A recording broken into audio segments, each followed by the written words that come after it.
Diamond Sin-Sation here, Miss Gay Pride San Diego, with my friend Kevi Kev, from manager of Toy Box Dolls, and we're here at the Harvey Milk Cafe. We're gonna give you a little 101 on drag. Yes, the big wide world of drag, honey.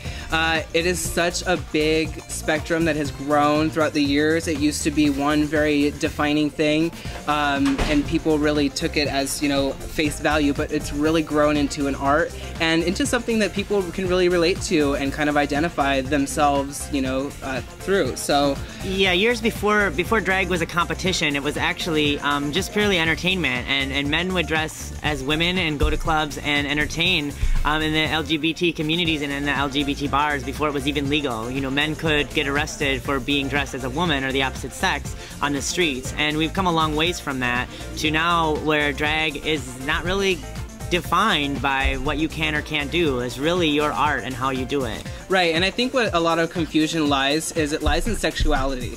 A lot of people confuse transgendered people as drag queens, and that's where a lot of like the gray area comes from, you know, or stems from.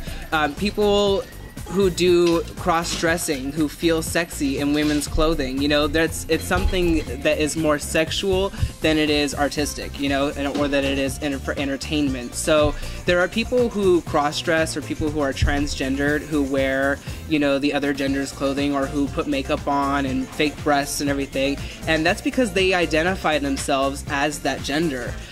Whereas a drag queen probably identifies themselves as a male, but they dress up as a female because it's a form of entertainment, or it's a way that they can express themselves, or, you know, express their art. So, you know, that's where a lot of the gray area lies is in the sexuality that comes along with putting on women's clothing or putting on the other sex's clothing, because there are drag kings as well.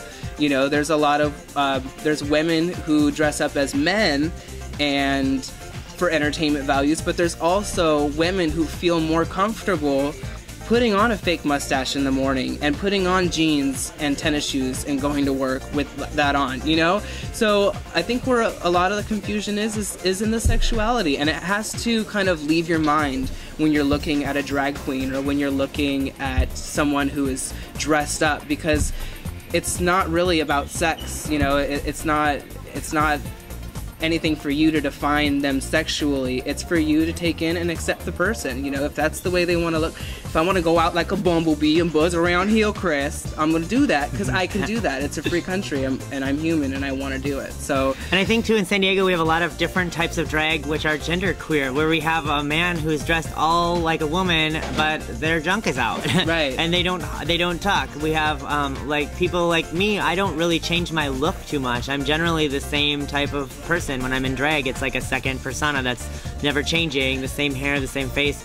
Once in a while I do things that are different, but you know, I got discouraged with drag when I was younger because it was always, you had to fit into a box, and if you didn't fit into that box, you weren't considered a queen. So what I want to make sure is that people in San Diego know that if they want to try drag out, or if they have a hunch that they might want to be a drag queen, I know that my performing group, the Facets, is open to people who want to try it out for the first time and not have to be in a competition. Drag never used to be a competition. We've made it into a competition, like a damn sport, right. which has entertained millions of people, right. And I love watching RuPaul. It's one of my favorite. That they think what they're doing is amazing, but I think drag is really got no boundary or no definition, and to try to define it being just one thing is really right. If a bitch can't blend, she can't blend. Leave her alone. You know, like, you know, instead of cutting people down for not doing it right, and drag is an expression of yourself. It's a different way to express who you are. It's a different character you get to create. For a lot of people, like myself included,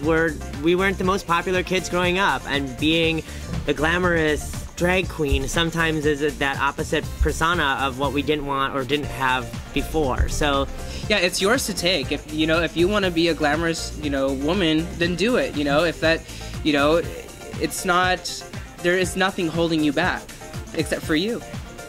So do it. Get out there and try it out. You know, define your own style of drag. Define what you want drag to be to you. That's my biggest words of encouragement, is don't ever let anybody else's words define what you do or how your drag is, because you're the only one that can decide it. If you want to be a hairy bearded lady, be a hairy bearded lady. Right. We have one in San Diego that's amazing. Yes. Dylan Prestique, he is booked solid from shows because there's not a fully bearded bare man that dresses like a woman. Beautiful woman. And she's a hairy, beautiful woman. She's amazing, you know. And you define drag. Drag does not define you. And there's the term club kids that's thrown around a lot, and the definition of club kid is much like drag, a very wide spectrum. You know, there's no one way to be a club kid.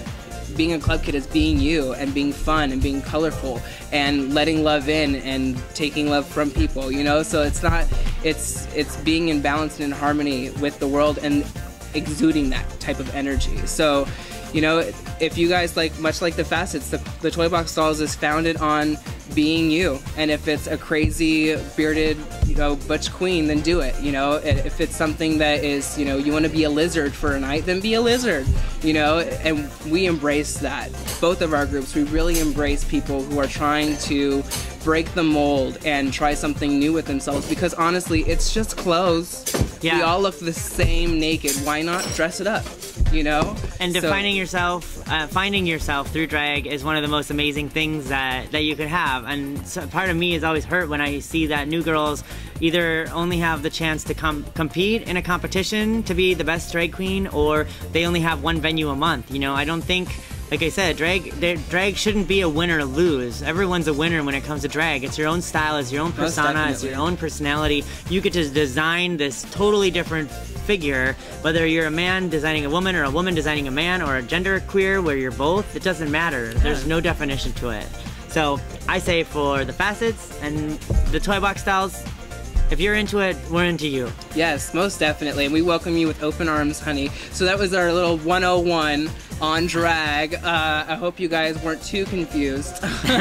We gave you a lot of stuff. We gave you a lot of info. But if you have any questions at all, feel free to hit up me, Kevi Kev, or Diamond Sin-Sation on Facebook. We're always open to suggestions and always open to, you know, your feedback. So if you have anything that you want to share. What would be fun too is if you want to see us do a different style of drag, maybe you should let us know in a comment. Maybe you want to see Kevi be that lizard.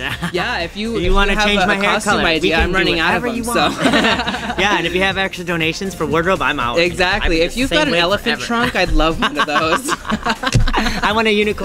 Yay. Thanks so much. All right, love you. Have a good one.